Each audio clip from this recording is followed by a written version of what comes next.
Sa nakaraan nating video, nagkasundo na nga ang ating bida at si Mr. Obvious. Sa bagong kontrata kung saan binigyan ni Mr. Obvious ng D-rank ang ating bida. Subalit ituturing niya ito tulad ng isang C-rank adventurer, susuportahan kung ano man ang kailangan nito. Bago pa man matapos ang pag-uusap ng dalawa ay humirit pa ang ating bida. Kung maaari bang humingi ng pabor mula kay Mr. Obvious. At ang pabor na ito ay tungkol sa pera. Nais pala ng ating bida na humiram ng pera. Malalaman nga natin na sa darating na 3 taon mula sa kasalukuyan, ay dadagsa ang maraming bilang ng mga halimaw sa mga gates at magsisimula ito ng napakalaking kaguluhan sa mundo ng Maple. At matatalo nga ang sangkatauhan. Mauubos lahat ng mga adventurer tulad ng nangyari sa unang buhay ng ating bidang si Palm. Sa pagpapatuloy ng ating kwento, nakadunga sa bintana si Mr. Obvious habang ito ay nagsisigar at seryoso nitong tinitingnan si Palm, sa labas ng gusali ng Merchant Union. Sinasabi ni Palm sa sarili na hindi pa raw ito sapat, pero okay na raw ito sa ngayon para makapagsimula. Ang tinutukoy niya pala ay ang hiniram niyang pera kay Mr. Obvious. Iniisip nito ang gate na nahanap ngayon ay 100 miyembro ang maaaring mag-raid at ito ay nasa antas na pula ng kahirapan. Ang mga 2 circles adventurer lang ang maaaring makapasok. Kadalasan, ang Gapor Merchant Union ay pumipili lamang ng mga adventurer na may matataas na circles. Ang dahilan kung bakit sila mag-i-invest sa isang taong may second circle na tulad ko ay dahil ang Gapor Merchant Union ay naglalayon sa gate na iyon. Wika ng ating bida. Habang nasa gitna ng syudad ang bidang si Palm ay iniisip nitong dahil sa nakakuha siya ng sapat na pera, ay ang paggasta nitong lahat sa mga items ay isang katangahan lang at aksaya sa pera. Ang mga items na babagay sa antas niya umano ay siguradong mahal. Kaya kung mag-iisip raw siya ng bagay na pwedeng paggamitan ng pera ay sa lugar na ito. Nasa labas ang ating bida ng isang gate. Ito pala ang harapan ng slave market. Agad siyang sinalubong ng isang merchant na nangangalaga sa slave market at masaya raw itong napili ng ating bida pumunta sa slave market. At nagboluntaryo itong gabayan ang ating bida dahil isa itong adventurer. Makikita nating maraming adventurer na rin ang nakapili na ng mga alipin. Tinanong ng tagagabay si Palm kung ano ba nang gusto nitong bilhin. Kung ang hanap ba nito ay isang pain, o isang warrior na kayang lumaban kasama niya. Sumagot lang si Palm na may isang tao siyang hinahanap. At inutusan ang gabay na manguna. At makikita natin ang pagtataka sa muka ng gabay. Sa loob ng slave market sa lugar kung saan pinaparusahan ang mga nakakulong. Dito raw pinapahirapan at pinaparusahan ang mga taong kumikilos ng maangas at matigas ang ulo. Tulad umano ng taong hinahanap ng ating bida. Nakarating na nga sila sa harapan ng isang kulungan, animoy natatakot ang gabay na sinasabing narito na ang hinahanap nitong tao, napapalunok ito ng laway habang sinisigurado ang ating bida kung sigurado ba itong nagusto niya ang taong ito. Sumang-ayon naman ang ating bida sa tanong nito. At alam niya raw kung anong uri ng tao ito. At makikita natin sa harapan ni Palm.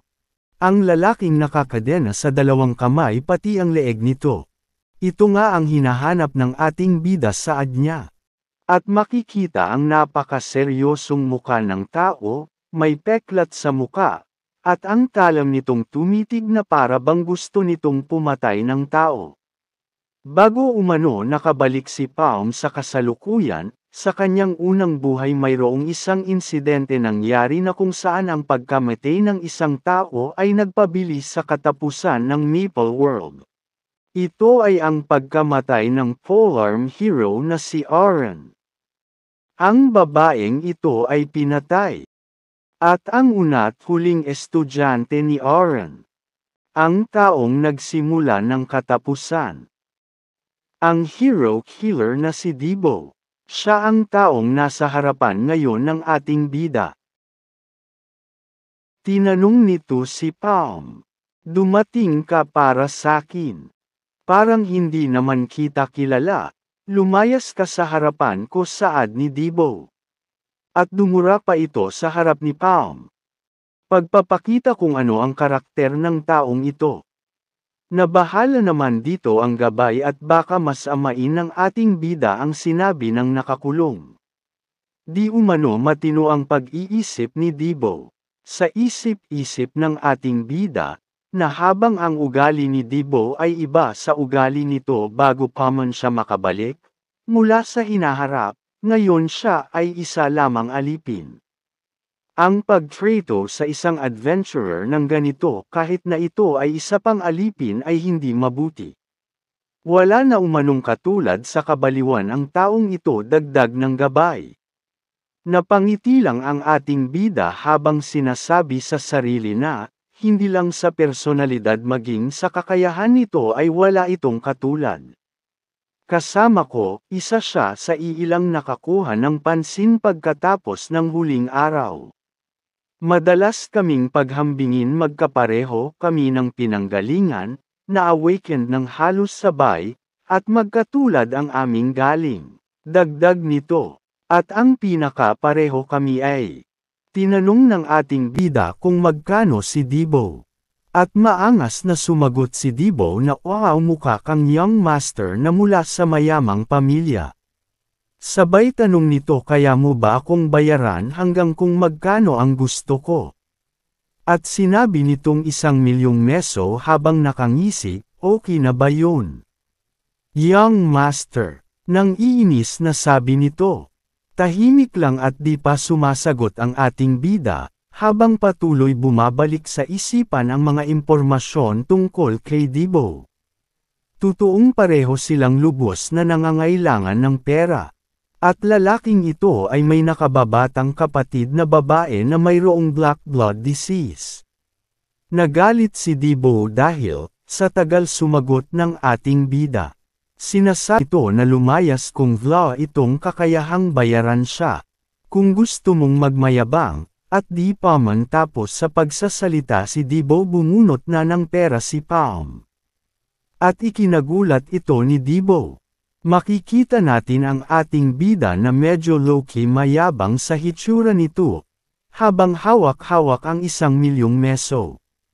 Parehong nagulat ang gabay at si Debo, di makapaniwala ang dalawa sa nakikita.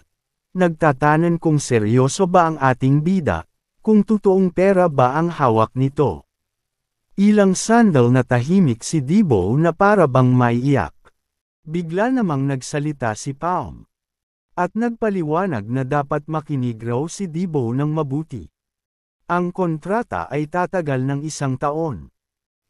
At ang magiging kita ay hahatiin ng 7-3 sa makatuwid 70% sa ating bida at 30% naman para kay Debo. Si Palm umano ang may masusunod kung ano ang mga item na dapat unahing kunin sa mga gates. Lumaki ang mata ng gabay na patanong ito, kung ang kontrata na gagawin nila ay bilang party member imbis na bilang isang alipin. Iniabot ng ating bida ang kontratang papel. At mabilis naman itong kinuha ni Debo sabay sabing wala nang bawian ta. Agad-agad nitong kinagat ang kanyang daliri upang lumabas ang dugo. Ginamit ito bilang lagda sa kontrata ng walang pag-aalinlangan. Dahil ba nakasalalay dito ang buhay ng nakababatang kapatid na babae? Wika ng ating bida sa kanyang isipin sabay napangiti ito ng kaunti. At habang nagkukunwaring kumikilos ng strikto si Palm ay sinasabi nitong dahil ang kontrata ay naselyohan na wala nang dapat sayangin pang oras at cut-ango na sila sa gate. Sa masigla namang pumayag dito si Debo at sinabing siya na raw ang bahala. Seryosong nakatitig si Palm at nagbitaw ng katagang, kailangan mong patunayan ang halaga mo Dibo. At si Dibo naman ay makikita ang nag-aalab na mata nito, ang kumpiyansa at kasabikang patunayan ang sarili. At gagawin niya raw ang buong makakaya niya. Ang hindi pa raw nila nakikita sa buong buhay nila. Sa gitna ng kakahuyan, tinawag ni Dibo ang ating bida. At sinabi nagpapasalamat umano siya sa bagong sandata na ibinigay ng ating bida sa kanya subalit ang nakasanayan niya raw gamitin ay mahabang espada.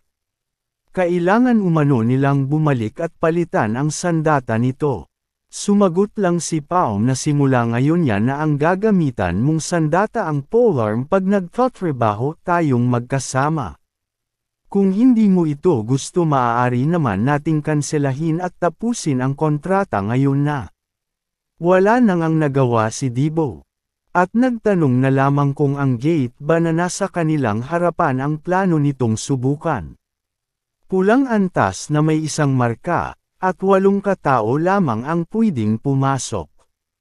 Mukhang tama naman ang lugar na ito sagot ni Palm.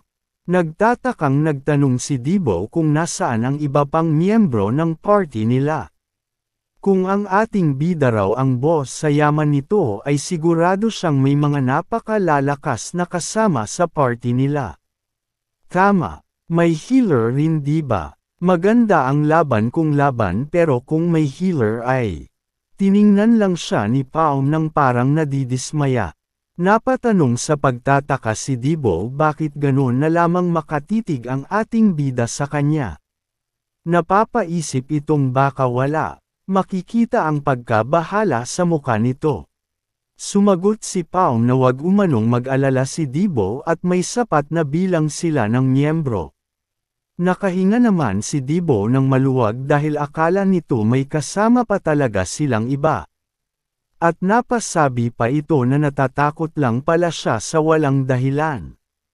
Itinuro ng ating bida si Dibo. Sabay sabing ito ang kasama ko. Natigilan si Dibo sa pagtataka. At napasigaw na lamang. Bigla namang sinipa ng ating bida si Dibo papasok sa Red Gate. Vla na nga itong nagawa at nagsisisigaw na lamang sa takot. Nakapasok na nga ang dalawa sa loob, napasubsob ang mukha ni Dibo sa lupa. At sumigaw kung nababaliw na ba ang ating bida. Ang pagpasok sa pangwaluhang tao na gate ng dadalawa lang, dapat raw may limitasyon ang kabaliwan ng ating bida. Ang tingin raw ba umano nito ay biro lang ang pinaggagawa nito. At kailangan pang gumamit ng sandatang di niya nakasanayan dagdag pa nito. Habang si Palm ay seryoso lang at pinapakita ang hindi nasisiyahang ekspresyon. Biglang may napansin si Dibo sa likuran mga halimaw na mabilis tumatakbo papunta sa kanila. Ang mga halimaw na ito ay may hitsurang putol na kahoy may 3 mata at parang gagamba dahil sa maanim na mga paa. Ito pala ay ang mga stumps o tuod. Di makakalma si Dibo sa mga nangyayari mahigpit nitong hinhawakan ang sandatang bigay ng ating bida. Nagkamali siya dahil sa kanyang pasisigaw ay nagambala ang mga halimaw. Ang mga halimaw na ito ay kilala sa kanilang matitigas na balat na ang mga sibat at espada ay nahihirang makatagos. At ang bilang nila ang siya mas nagpapahirap. Pinatabi siya ni Palm at ikinagulat ito ni Dibo. Saglit lang saad nito. Ang ating bida naman ay patuloy lang sa pag-abante papunta sa mga halimaw. At nagpakawala ito ng fire arrow tinamaan nito ang isang tuod. Gulat na gulat si Dibo sa nasasaksihan. Tuloy-tuloy lang sa pag-atake ang ating bida. Walang kahirap-hirap na pinagbubutas ang katawan ng mga halimaw gamit ang fire arrow. Kaliwat kanan di mabilang na mga halimaw ang pinagpapatay ni Paume habang si Dibo naman ay nakatayo lang sa likuran nito. Nagsalita si Palm at sinabing nakakadismaya si Dibo sa asal nito pagkapasok pa lamang ng gate. At pinaalalahanan itong wag na itong uulitin sa susunod. At makikita sa kapaligiran ang mga tuod na nagkadurog-durog, nagkabutas-butas at nagkasunog-sunog na mga katawang nakakalat sa lupa. Di makapaniwala si Dibo at napatanong kung anong klase ng halimaw ba ang ating bida. Lumipat ang dako sa isang napakaliwanag gabi sa ilalim ng malaking buwan. May isang malaking gusali na makikita may nagsalitang kinagatan na ng mga merchant ang pain. Pinagtatrabahuhan pa namin ang oras para sa plano, ngunit napili na namin ang mga taong ipapadala sa ad ng isang taong nagsasalita habang nakaluhod. Ito ay nakaluhod sa taong may mahabang buhok na nakatayo sa may bintana may hawak na baso ng alak. Humihingi ito ng pahintulot upang magpatuloy. At pumayag naman dito ang lalaking may mahabang buhok at makikita sa aura nito na ito ay napakalakas na tao. At nagpaalam na nga ang mensahero gamit ang parang isang shadow technique na kayang maglaho sa kadiliman. Nagbigkas ang lalaki ng katagang. Ang lahat ng mangyayari ay maaayon sa kagustuhan ng taong yun. Ang kalayaan para sa Maple World. Hanggang dito na lamang ang ating video, abangan sa mga susunod na video kung sino kaya ang tinutukoy ng lalaki na siyang masusunod para sa kalayaan ng Maple World. At ano na rin ang magiging kapalaran ng ating bida sa patuloy na paglalakbay bilang adventurer. Sana nag-enjoy kayo sa ating video. Huwag kalimutan like, mag-iwan ng komento. At sa mga bago pa lamang sa ating channel ay huwag kalimutang mag-subscribe para sa mas kapana-panabik pang mga kwento. Maraming salamat sa panunood.